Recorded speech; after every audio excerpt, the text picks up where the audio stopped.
Good morning to all of you. Coordinate geometry का एक topic हमारे पास एरिया ऑफ ट्राइंगल है। आज का topic complete area of triangle पे है। एरिया ऑफ ट्राइंगल बताएंगे, इसके क्वेश्चंस करेंगे, कोऑर्डिनेट की कंडीशन बताएंगे। तो देखिए एरिया ऑफ ट्राइंगल क्या होता है। आप एक ट्राइंगल लेंगे, इस ट्राइंगल के तीनों वर्टेक्स गिवन होंगे, x1 y1, x2 y2, x3 y3। एक ट्राइंगल है, इस ट्राइंगल के आपके पास तीनों वर्टेक्स के कोऑर्डिनेट गिवन होंगे।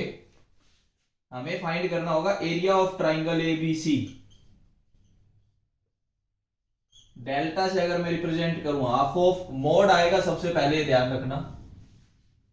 मोड का मतलब हो सकता है जो वैल्यू अभी मैं अंदर लिखना चाहूं, जो अभी लिखने जा रहा हूं अंदर वैल्यू, हो सकता है वो वैल्यू सॉल्व होने पे नेगेटिव आती हो।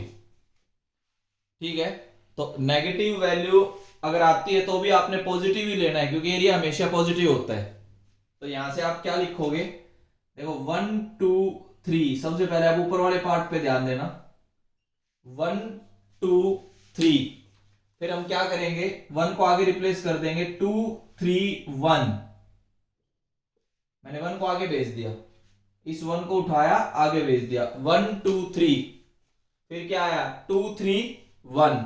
फिर इस 2 को उठाया और इसको आगे भेज दिया, तो आपका क्या बनेगा, 3 1 2।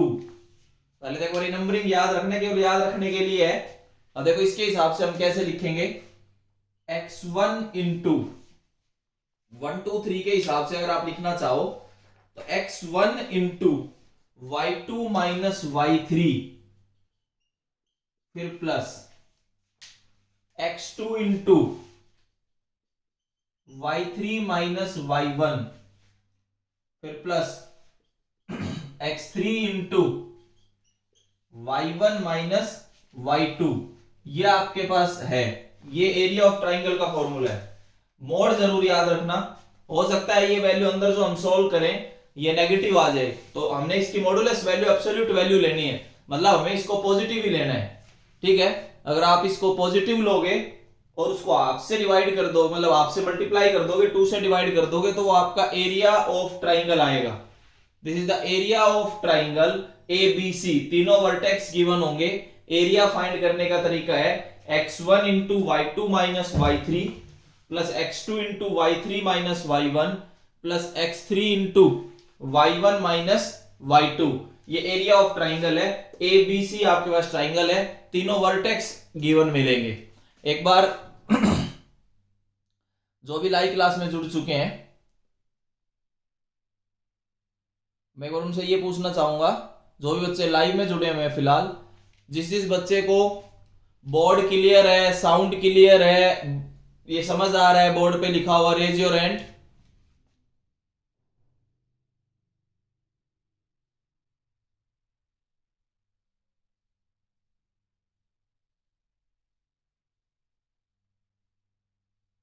ओके,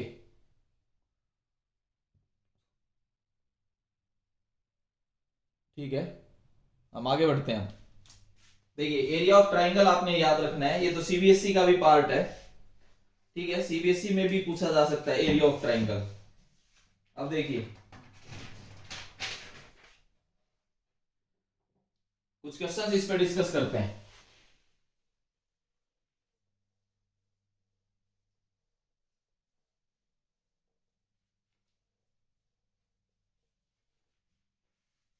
पहला क्वेश्चन, इफ ए के कोऑर्डिनेट्स गिवन है -5 7, बी के कोऑर्डिनेट्स गिवन है -4 -5, और सी के कोऑर्डिनेट्स गिवन है -1 -6। ABC तीन वर्टेक्स गिवन है, then find the area of triangle ABC।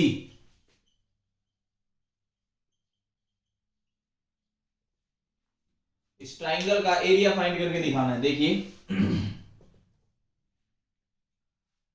आप डायरेक्ट ये लिख सकते हैं कि a हमारे पास है -5 7, तो इससे x1 की वैल्यू -5 है और y1 की वैल्यू 7 है। जो दूसरा वर्टेक्स है b, वो है आपके पास -4 -5, इससे आप लिख सकते हैं x2 की वैल्यू -4, y2 की वैल्यू -5। c जो है -1 -6, इससे आप वैल्यू लिख सकते हैं x3 is equal to -1, y3 is equal to -6। A B और सी आपके पास तीन कोऑर्डिनेट्स हैं, तीन वर्टेक्स गिवन है, तीनों के कोऑर्डिनेट्स गिवन है। अब हमें क्या फाइंड करना है? Area. Half of mod of x1 into y2 minus y3 plus, फिर क्या आएगा 2 3 1, फिर प्लस 3 1 2। याद रखने का तरीका मैंने अभी आपको समझाया था, ये अप्लाई कर दीजिए। Delta is equal to half of mod of x1 मतलब -5 इंटू, सारी वैल्यू इसीलिए पहले लिखी थी, -5 प्लस 6, ताकि आपको दिक्कत ना आए क्वेश्चन करने में। फिर प्लस x2 इंटू, x2 की वैल्यू -4, y3 माइनस y1, फिर plus x3 into y1 minus y2, इसका मोड। इस तरीके से जब आप सोल्व करोगे तो आपके पास ये आ जाएगा। इसको सोल्व कर लेना। ये सोल्व करने पर ये वैल्यू देगा आपको 35 divided by 2, that is 17.5 square units. Calculation आप कर लेना। ये सारी वैल्यूज उठा के इस फॉर्मूले में रखनी है और आपको एरिया ऑफ ट्राइंगल देगा। एक तो इस टाइप से आपको क्वेश्चंस मिल सकते हैं। ये तो एरिया ऑफ ट्राइंगल का था। आगे देखिए,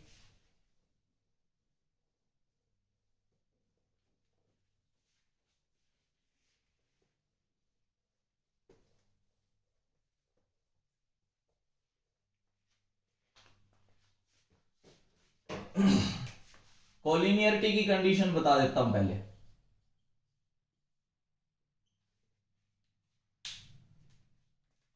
तीन पॉइंट्स अगर कोलिनियर हैं, ax1 y1, bx2 y2, cx3 y3, अगर तीन पॉइंट आपके पास कोलिनियर हैं, if a b c are collinear, then the area of triangle abc is 0।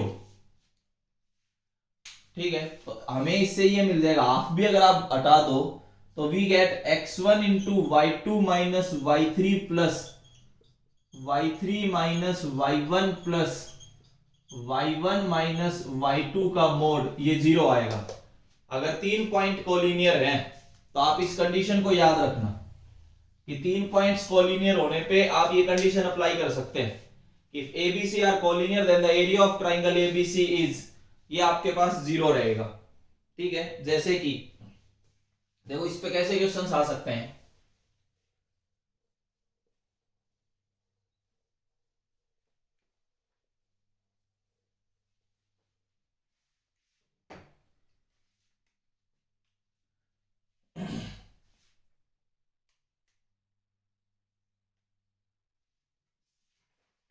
Find the value of k, एक क्वेश्चन कोलिनियरिटी पे देखिए।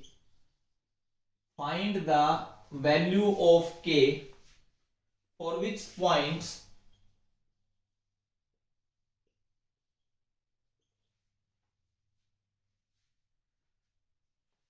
पहला point k, 2 minus 2k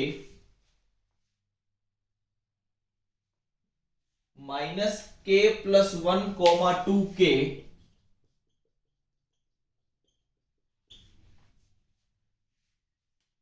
C point है -4 minus k, 6 minus 2k are collinear. Find the value of k for which these points are collinear. देखिए सबसे आसान तरीका तो ये है कि सबसे पहले आप अपनी वैल्यू ज्यादा लिख लो तो गलती होने के कम चांस होते हैं। कैसे? अगर मैं इस पॉइंट के हिसाब से x1 लिखूं तो k है, y1 लिखूं तो 2 - 2k है।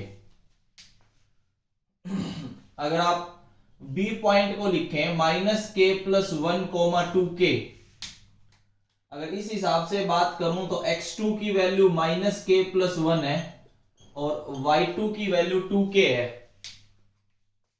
अगर मैं थर्ड पॉइंट की बात करूं, थर्ड पॉइंट है -4 -k, 6 - 2k।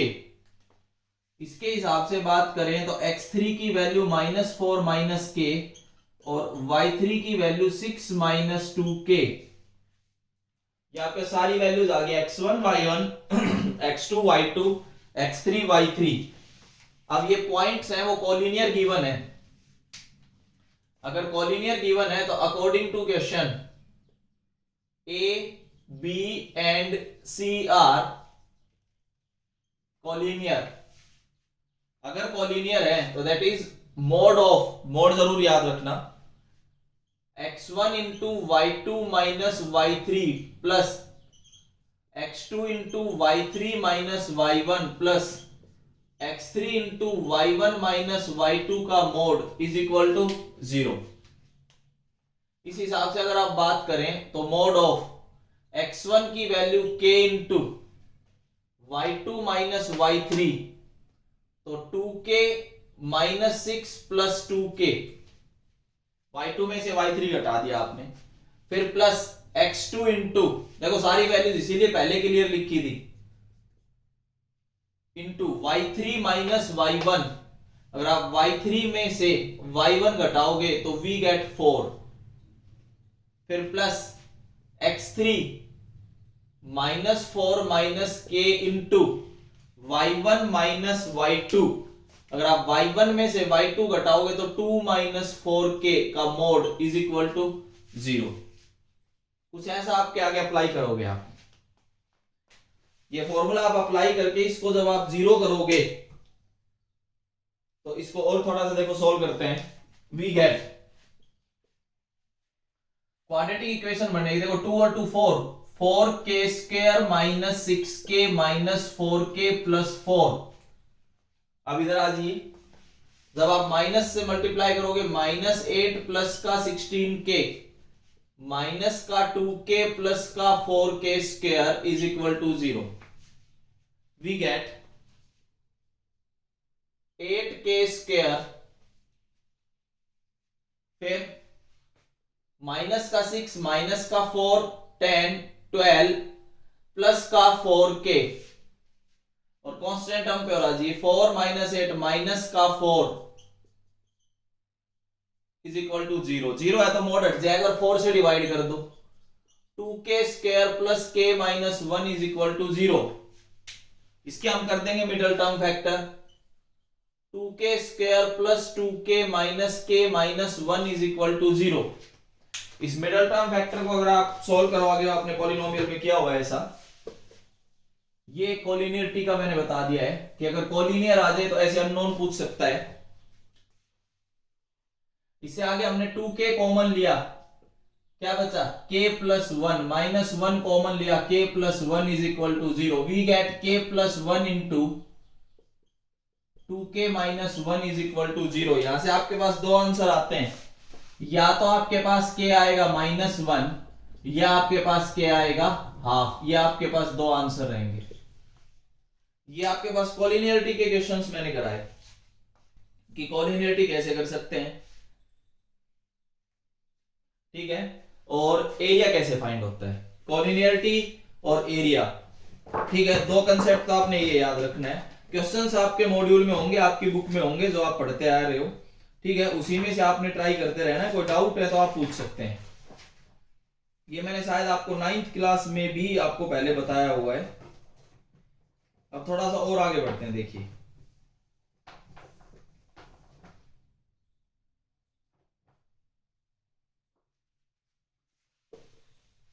कुछ क्वेश्चंस मैं और कराता हूं। एरिया ऑफ ट्राइंगल वगैरह के आप कर लोगे। स्ट्रेट लाइन के कंसेप्ट पे अब हम 2 दिन बात करेंगे। आज का जो टाइम बचा हुआ है वो और कल, स्ट्रेट लाइन पे हम इस 2 दिन में या आज का जितना और कल में स्ट्रेट लाइन के बहुत से क्वेश्चन हम डिस्कस करेंगे, ठीक है। उसके बाद ताकि सैटरडे संडे में आपको असाइनमेंट मिल पाए और आप स्ट्रेट लाइन के कंसेप्ट को और कोऑर्डिनेट ज्योमेट्री को हम खत्म कर पाए। देखिए पहला, find the equation of line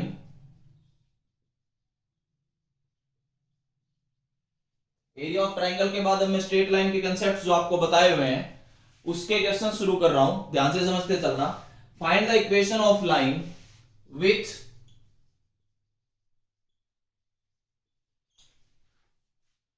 cuts off an intercept which cuts off an intercept 4 on positive direction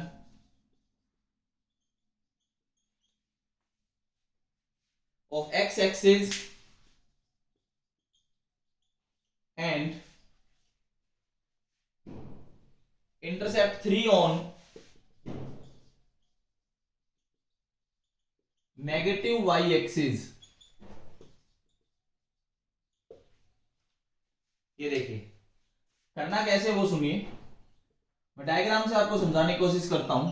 ये x ये y।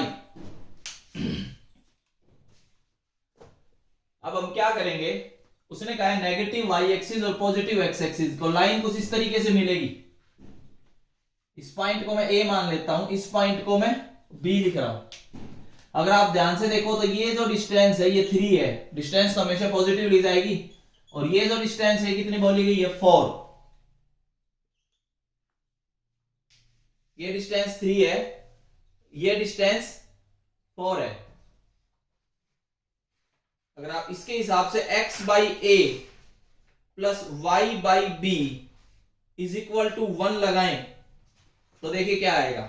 लेकिन उससे पहले आप एक बात ध्यान देना कि नेगेटिव जो साइन दिया गया इसका मतलब देखो x इंटरसेप्ट जिसको आप a बोलते हो वो कितना है 4, y इंटरसेप्ट जिसको आप b बोलते हो वो कितना लिया जाएगा यहां पे -3। इंटरसेप्ट में साइन आएंगे, ध्यान रखना। अब equation of A B x by a plus y by b is equal to 1, x by 4 plus y by -3 is equal to 1, x by 4 minus y by 3 is equal to 1। 12 से multiply कर दो, 3x minus 4y is equal to 12 is the answer। तो negative positive का आपने ध्यान रखना है, जिस हिसाब से इंटरसेप्ट होगा उस हिसाब से आप बात करेंगे। एक बार मैं ये पूछना चाहूंगा जो बच्चे लाइव क्लास में जुड़े हुए हैं, जो अभी अभी मैंने टॉपिक लिखा है इंटरसेप्ट फॉर्म, क्या ये समझ आया है? जिसको समझ आया रेज योर हैंड प्लीज।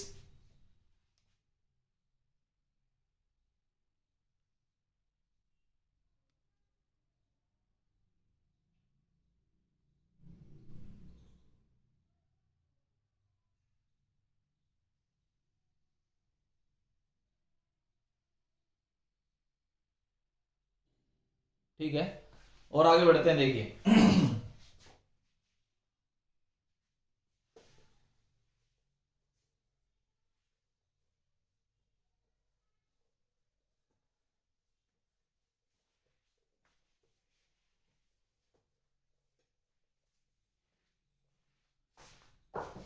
एक और क्वेश्चन लिख रहा हूं। इफ द स्ट्रेट लाइन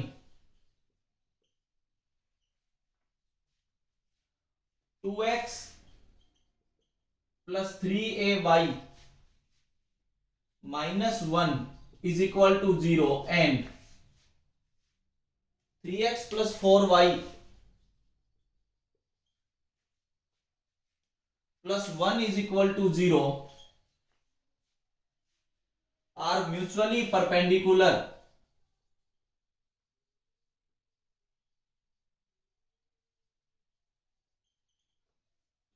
ये जो दो स्ट्रेट लाइन है म्यूचुअली परपेंडिकुलर है, then find the value of a. If the straight line 2x plus 3ay minus 1 is equal to 0 and 3x plus 4y plus 1 is equal to 0 are mutually perpendicular, then find the value of a। हमें ए की value बतानी है कि इसमें क्या होगी, mutually perpendicular का case है, और हमें ए की वैल्यू बतानी है कि इसमें ए की वैल्यू क्या होगी। देखिए मैं आपको एक छोटा सा कंसेप्ट समझाता हूं, पहले इस पे ध्यान देंगे। आपके पास एक इक्वेशन होती है A X plus B Y plus C is equal to 0। एक स्ट्रेट लाइन की इक्वेशन है। यहां से अगर मैं बी वाई फाइंड करना चाहूं तो minus A X minus C, Y find करना चाहूं तो minus A by B X minus C by B. अब इसको क्या करेंगे, compare it with y is equal to M X plus C. अगर इसको एम एक्स प्लस सी से कंपेयर करूं तो we get m is equal to minus A by b. इसका मतलब ये हुआ कि इस इक्वेशन में अगर मैं स्लोप लिखना चाहूं तो minus time coefficient of x divided by coefficient of y। आप डायरेक्ट स्लोप लिख सकते हैं, minus time coefficient of x divided by coefficient of y। अब हम इससे आगे बढ़ते हैं। देखिए अब आपके पास दो स्ट्रेट लाइन है। पहली लाइन L1 में लिख रहा हूं 2x plus 3ay minus 1 is equal to 0। अगर इस पे मैं वही कंसेप्ट लगाऊं और इसकी स्लोप लिखना चाहूं m1 minus time the coefficient of x divided by coefficient of y, m1 आ गया। दूसरी लाइन आप L2 लिखना चाहते हैं। L2 लाइन आपके पास है 3x plus 4y plus 1 is equal to 0। अगर मैं यहां से स्लोप लिखना चाहूं m2 is equal to minus 3/4 minus time the coefficient of x divided by the coefficient of y। एक बार m1 निकाल लिया, ऐसे m2 निकाल लिया, साइड में कंसेप्ट लिखा हुआ है कि स्लोप निकालने का तरीका क्या होता है अगर equation ax plus B Y plus C is equal to 0 की फॉर्म में लिखी हो तो। अब हम क्या करेंगे, according to question L1 is perpendicular to L2, दोनों लाइन परपेंडिकुलर हैं, इसका मतलब स्लोप की प्रोडक्ट क्या आएगी, -1। ये मैंने आपको बताया था, अगर दो परपेंडिकुलर लाइंस हैं तो दोनों की स्लोप का प्रोडक्ट -1 कर दो, अगर पैरेलल है तो दोनों की स्लोप बराबर कर दो। तो यहां से आपके पास क्या है, -2/3a into -3/4 is equal to -1। आप 3 से 3 काट दो, 2 से ये काट दिया, इधर minus minus plus, 1 divided by 2a is equal to -1। अगर आप यहां से a की वैल्यू फाइंड करेंगे तो वी गेट -12। a जो है a की वैल्यू वी गेट -12। आप इससे आगे सोल्व कर सकते हैं, आपको नजर आ रहा होगा सारा क्या किया मैंने। a is equal to -12। ये आपके पास कंप्लीट इक्वेशन था। हाँ भाई, जो बच्चे लाइव क्लास में जुड़े हुए हैं, जिसको ये समझ आया please raise your hand.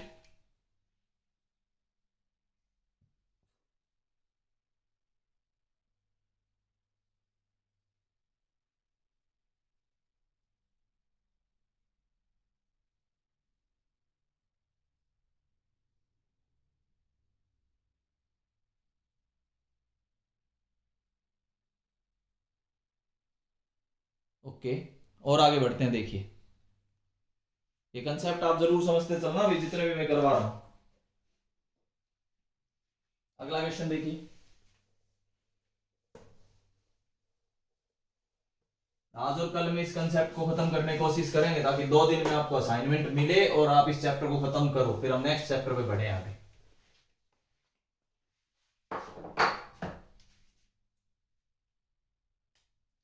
Find the equation of straight line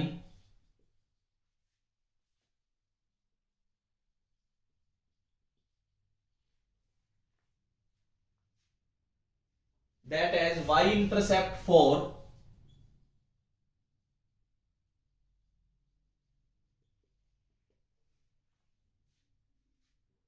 and is parallel to the straight line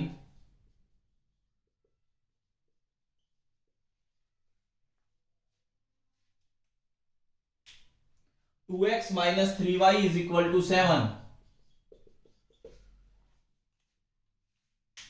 Find the equation of the straight line that has y-intercept 4 and is parallel to the straight line 2x minus 3y is equal to 7. देखिए मैं थोड़ा सा clear करने की कोशिश करूं आपको, एक रफ सा डायग्राम बना के चलते हैं। मैंने एक लाइन बनाई है ए बी, इस पे y-इंटरसेप्ट 4 है, ये आप लिख सकते हैं। इसके पैरेलल एक और लाइन गिवन है, ये दोनों लाइन आपस में पैरेलल है और इस लाइन की इक्वेशन है 2x minus 3y is equal to 7। इसको मैं सीडी से डिनोट कर रहा हूं। ये आपके पास है 2x minus 3y is equal to 7 के पैरेलल एक लाइन की इक्वेशन फाइंड करनी है जिसका y इंटरसेप्ट 4 गिवन है। सी से क्यों लिखा अभी समझ आ जाएगा। देखिए इससे आगे CD जो लाइन है 2x minus 3y is equal to 7, इसके हम फाइंड करते हैं स्लोप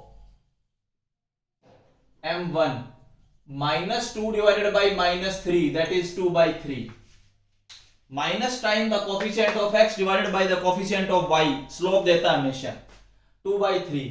नाउ अब हमें यह पता है कि A B parallel to C D, तो इसका मतलब slope of A B is equal to slope of C D.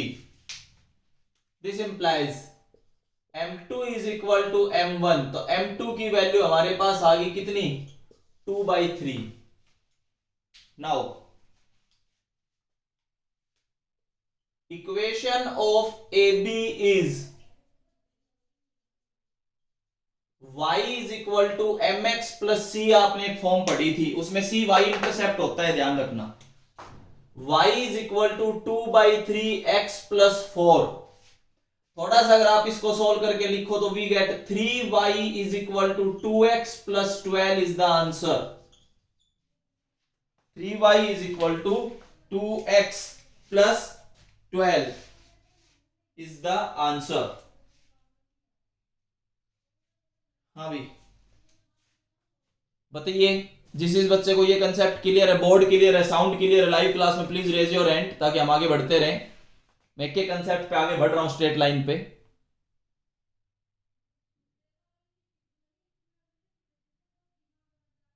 Note जरूर करते चलेंगे।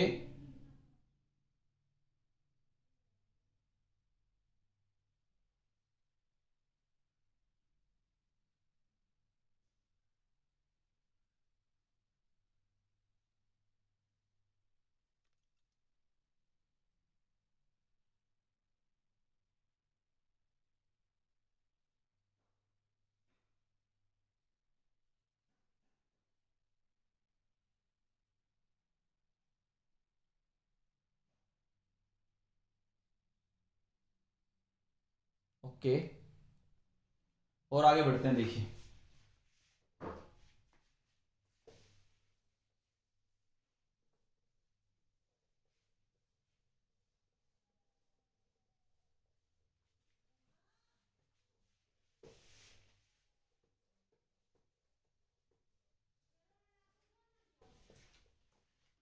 नेक्स्ट एक देखते हैं।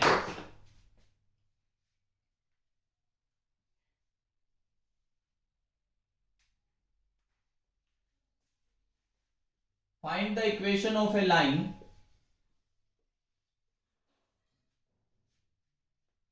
passes through 2, 2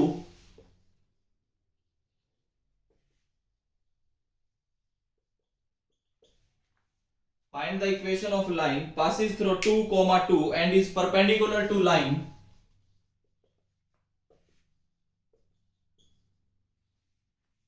find the equation of line passes through 2, 2 and is perpendicular to the line 3x plus y is equal to 3. Find the equation of line passes through 2, 2 and is perpendicular to the line 3x plus y is equal to 3. एक तो ये बताना है. Also find its x intercept and y intercept. ये और बताने हैं आपने. Find the equation of line passes through the point 2, 2 and is perpendicular to the line. और उसके जो इक्वेशन आएगी उसके हिसाब से आपको x इंटरसेप्ट और y इंटरसेप्ट भी बताने हैं. देखिए ये AB लाइन है, ये एक लाइन है CD.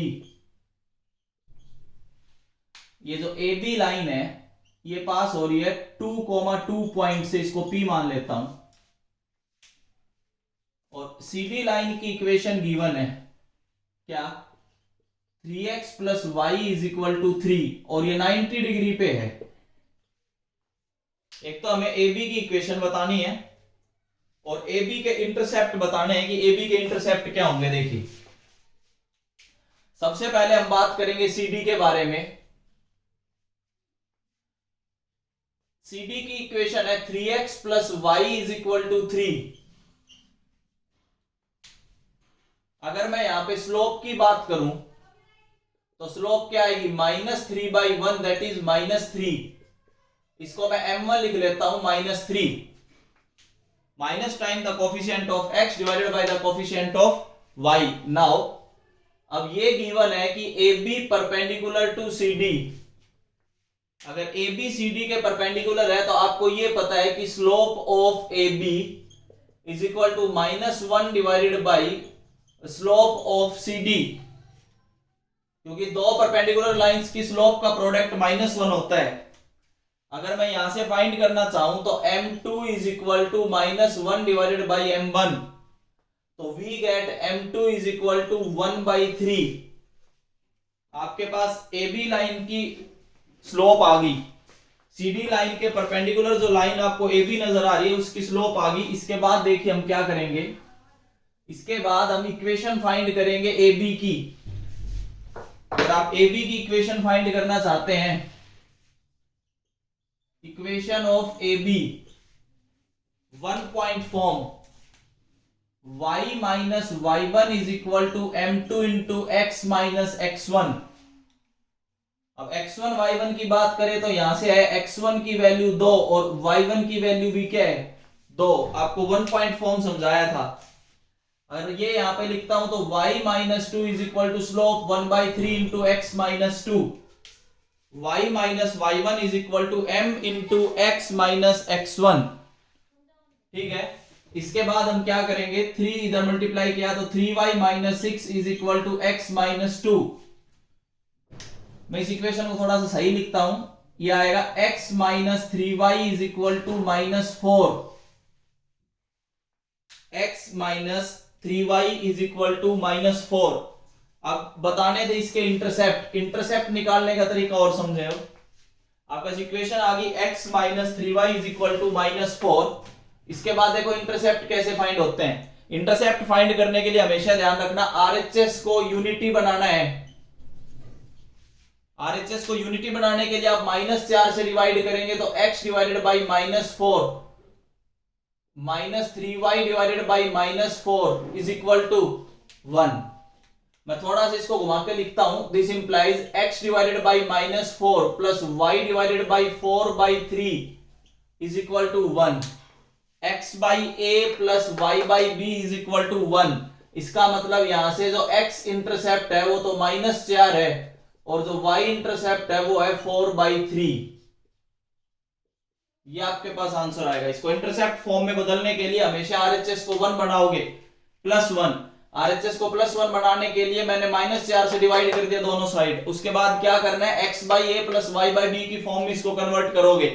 ऊपर x के साथ 1 होना चाहिए, y के साथ भी 1 होना चाहिए, बीच में प्लस का साइन होगा, ध्यान रखना. तो x by a plus y by b is equal to 1 पे कन्वर्ट करने पे हमें ये मिला कि x इंटरसेप्ट की वैल्यू -4 एंड y इंटरसेप्ट की वैल्यू 4/3 3। तो इस तरीके से आपकी स्ट्रेट लाइन के कुछ क्वेश्चंस मैंने डिस्कस किए हैं। इसे आगे स्ट्रेट लाइन के कुछ और क्वेश्चंस हम कल अपनी नेक्स्ट वीडियो में डिस्कस करेंगे। Thank you.